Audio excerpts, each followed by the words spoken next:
I got my Virgin Island people in the building. That's where I was born. Grew up there for the most part. Went to elementary school there. And then in 1985, my father decided he was sick of us being safe. And he announced to the family that we were moving to East New York, Brooklyn. Now, here's the crazy thing about New York City. If you don't really know much about New York City, that sounds awesome. Oh my God, we're moving to the city. But that's not the part that they put in the brochures.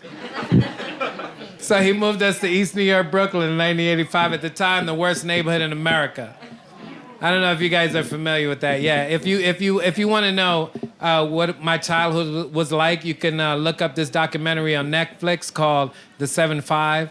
It's about the 75th precinct in East New York, Brooklyn, in the mid-'80s to early '90s, and the corrupt cops that worked there. So if you want to know anything about my childhood, just look at that documentary, and it'll tell you everything. At the time, it was considered the worst neighborhood in America. And I'm not just saying that, like, you know how like when white girls get upset and they're like, this is the worst, but it's not really. I'm not saying it in white girl context. I'm saying it like, they did a bad neighborhood contest and we won. Could you imagine moving from fucking paradise? Listen, I grew up frolicking on the beach. Like when you watch commercials for Jamaica and they always show little kids frolicking, that was us. They didn't pay. They just fucking videotaped us and put us on commercials. We didn't know anything. We didn't sign release. Yeah, she's been called a slang. Too young.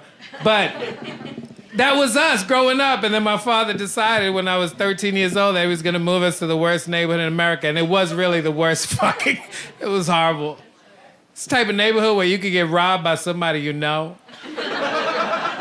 That's when you know you live in a shitty neighborhood. When you're walking down the street and the brother's like, don't move. And you're like, Tony? You still robbing people? Ain't you like 48 now? And he's like, shut up, man, don't talk to me while I'm at work. Because that was his job. He would rob people. Like, I grew up with kids they thought that was their job. Like, they would come to the barbershop and get a haircut before they went to work. And that was sticking people up. They would literally be in the barbershop, yo, I gotta get to work, hurry up.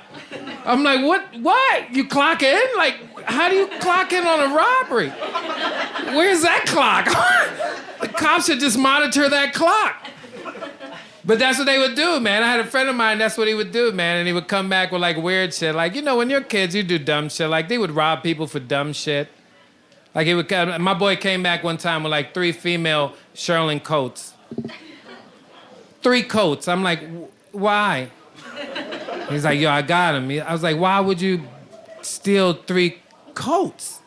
He's like, in case I meet a girl, then I have a gift. I was like, but I think you already met a girl. She actually fit the coat. And you fucking robbed her. I don't think you know what a relationship means.